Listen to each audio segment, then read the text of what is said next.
very warm welcome to part 2 of the kitchen room box. Now in today's episode I'm going to show you how to decorate the room box. So let's get started. So I just actually want to start by telling you how I cut out the window. Now I didn't actually film myself doing it, but it was actually extremely easy to do as the backboard here is only 1.5 millimeters thick and was really easy to cut through.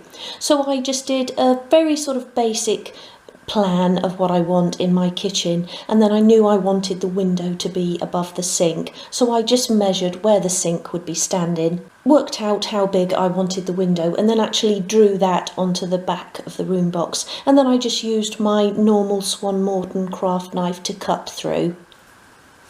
So for the ceiling of my kitchen room box I'm going to be using this white emulsion paint, and I'm using white rather than just leaving the lining paper there, as I think the white will reflect light down onto the scene that we create inside. Now, I'm not masking off the walls, so I'm just going to be really careful. And I'll just be doing the one coat. So that's the ceiling done, and whilst that's drying I'm going to mix some paint for the walls. So for my walls I'm going to be using this pale blue-grey paint, and to achieve this colour I mixed a pale blue with white, equal measures of each, and I've given that a good mix, so let's apply it to the walls.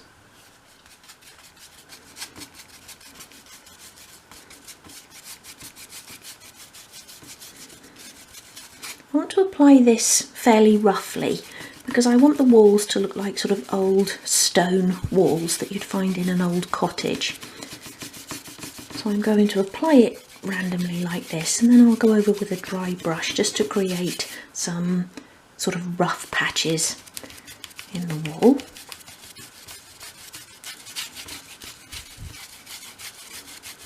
And I'm not putting too much on either.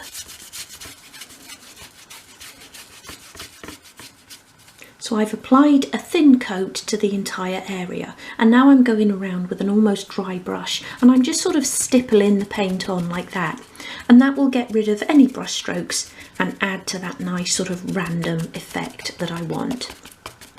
Whereas normally a little chunk of paint or something might fall off the brush, I would pick that out and paint over it. This time I'm just leaving it, again just to add a bit more texture to the wall.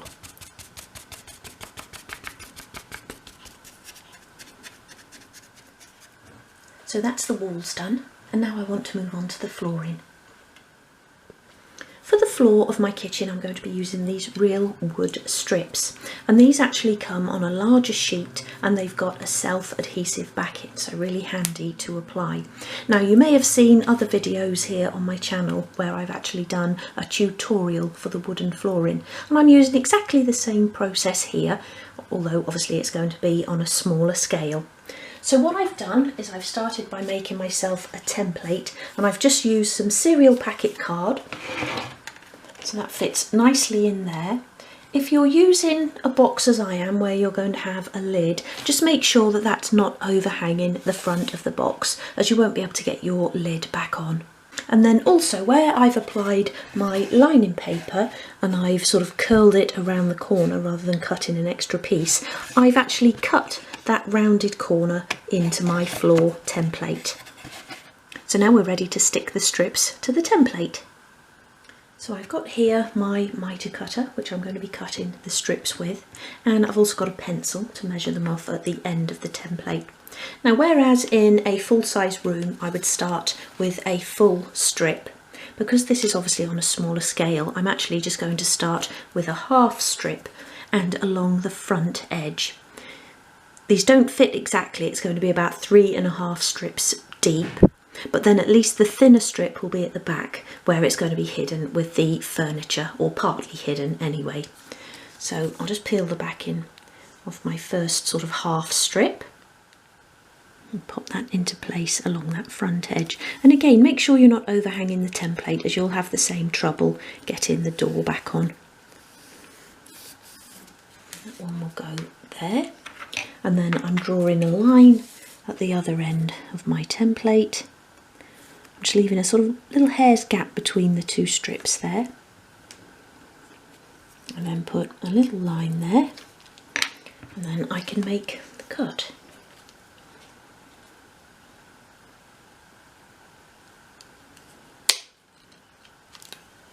That piece can then go into place.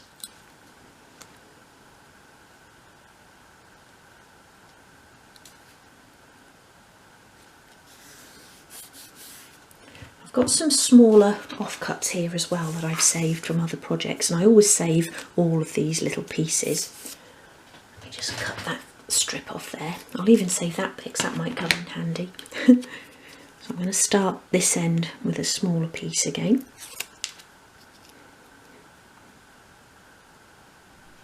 And again just leaving a hairline gap between the two pieces there. Let's see what else we've got here. That's perhaps a little bit too short. That's a nice size there. Put that one next. I'm really just building it up like a bit of a jigsaw.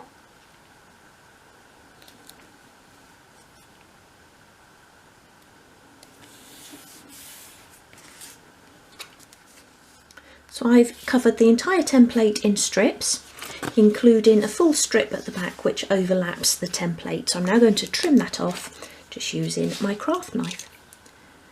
So just follow the edge of the cardboard and just do a very light score to begin with.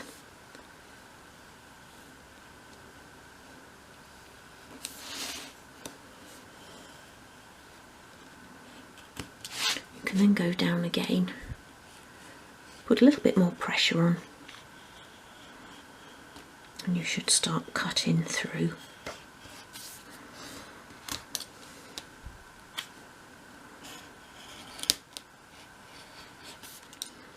That one's still attached.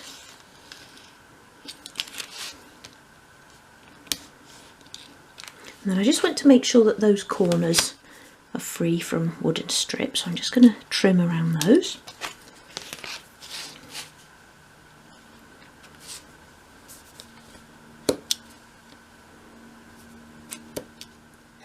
That fits really nicely in there, so now I'm going to apply some wood dye. And for my flooring I'm going to be using walnut, and I've given the tin a really good shake. And because I'm only doing a small area, I'm just going to dip my brush into the tin. But if you were doing a larger area, you could dispense a bit into a separate pot.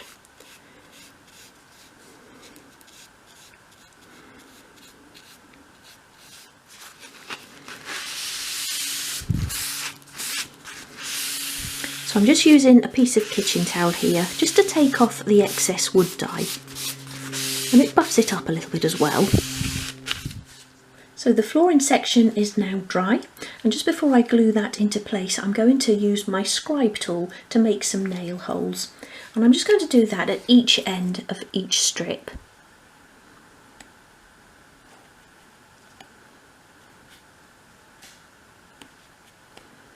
And this is just a really nice little detail that adds a touch of realism.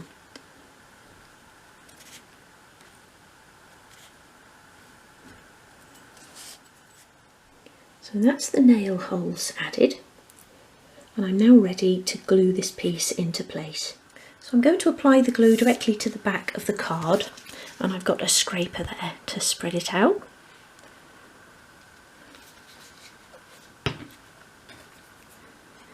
Make sure you get it right along the edges of the card. I'm just going to get another piece of card just to get the excess glue off there. I always end up putting too much on.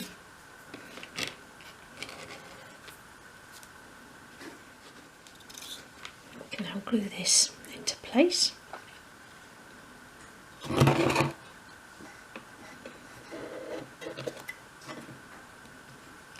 it in and down like that. Give it a good press.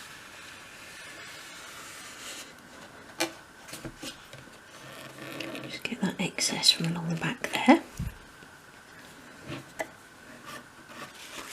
Just wipe along the front there as well.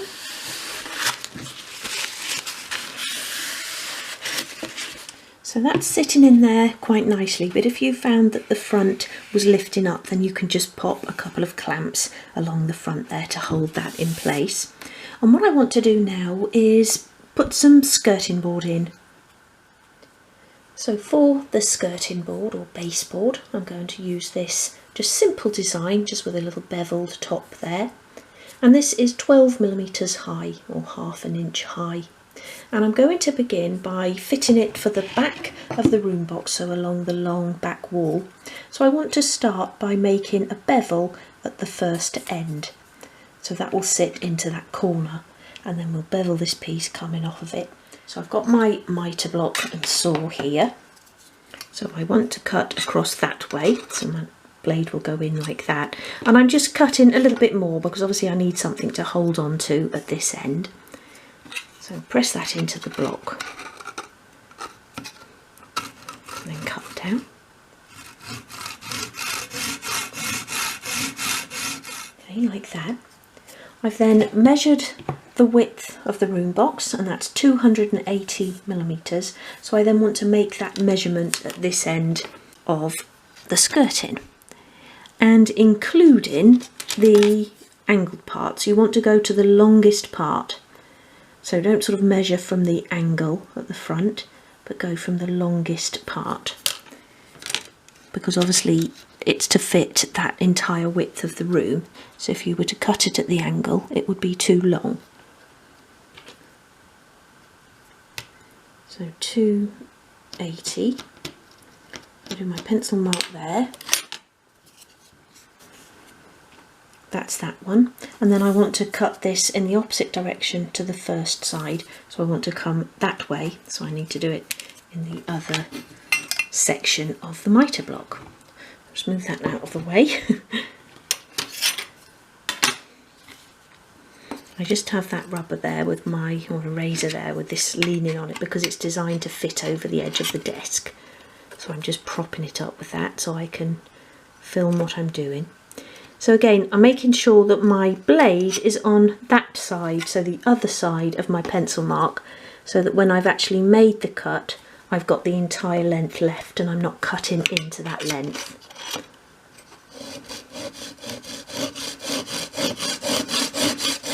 Like that. So that should now fit nicely into the room box.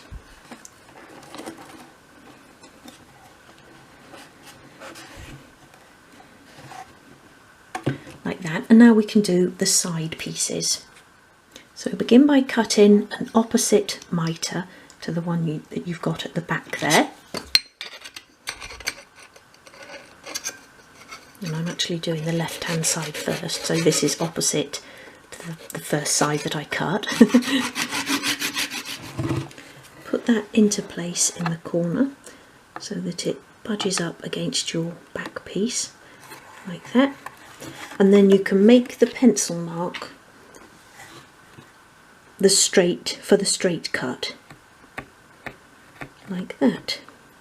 I'm coming just to the edge of the box there, and then pop it back in your mitre block and just make a straight cut.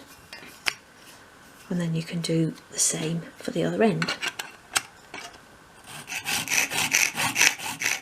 And that's the other end done as well.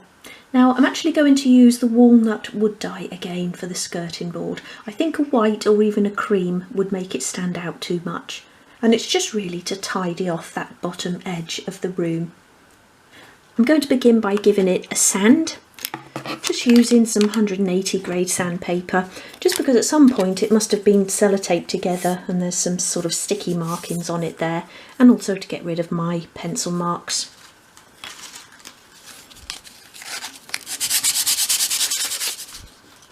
Once you've finished sanding, use a soft brush to get rid of the dust.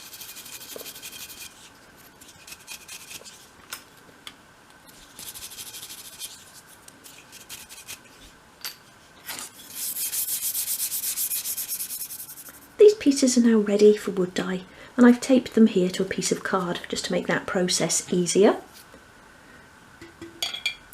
Again, I've given my wood dye a good shake.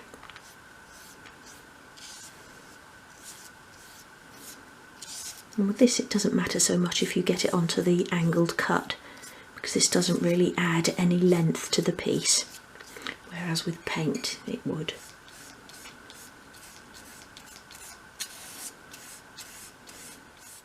So that's those pieces done, and whilst they're drying I want to make a start on the coving.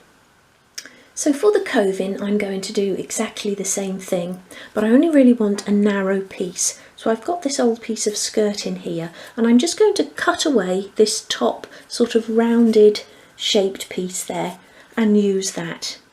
So just start with a sort of light cut, and then you can go back through and actually cut through. And this sort of skirting board is quite easy to cut, it's quite soft wood.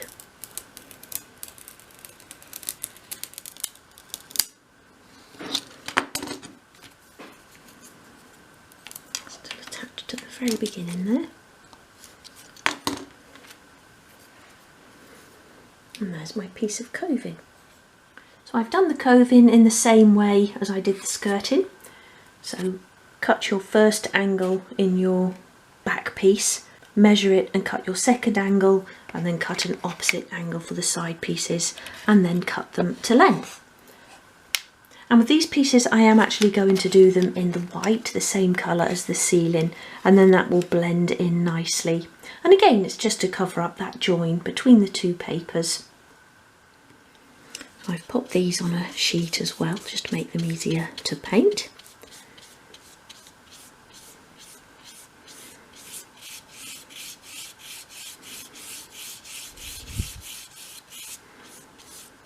And if you haven't got any sort of skirting board you can cut up for this, you could always just use a bit of 1.5mm sheet wood, cut it to length, and then just bevel it just to give it a bit of shape. Just bevel along one long edge. I'm trying not to get too much paint here onto the actual angled cuts. So if you get too much on them, then you find it doesn't go back together as neatly. But I will give them a gentle sand as well after the paint has dried. So my skirting boards are now dry enough to attach. So I'm going to start by attaching the longest one. A bit of glue left here on my card. I'm going to apply that with the scraper. Put that in there. Make sure it's pressed right down to the flooring and against the back. What I'm actually going to do is lay this down so that I can give it a really good press into place.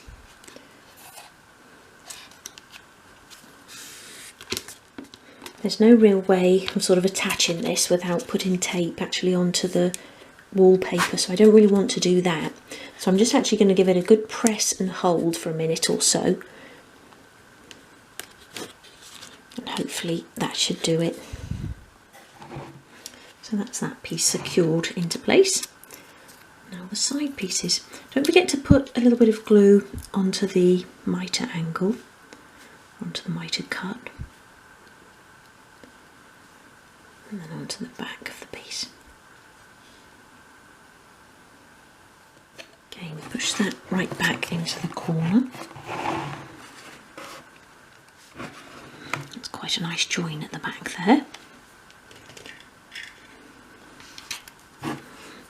The excess glue. And the second piece.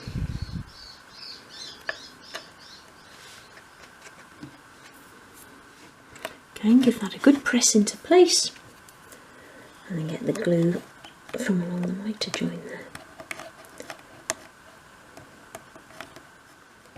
Okay, so that's the skirting board in place. Now let's attach the coving. So I've done the same thing here and attached the longest piece first. Now I'm going to go in with the side pieces. Again, push that right back into the corner.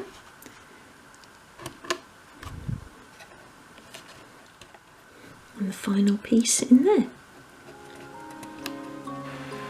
So there we have a decorated room box. I really hope you've enjoyed today's episode, and I'll be back in part 3 to show you how to build a window frame to fit the window opening. So I'll see you then. Take care. Bye.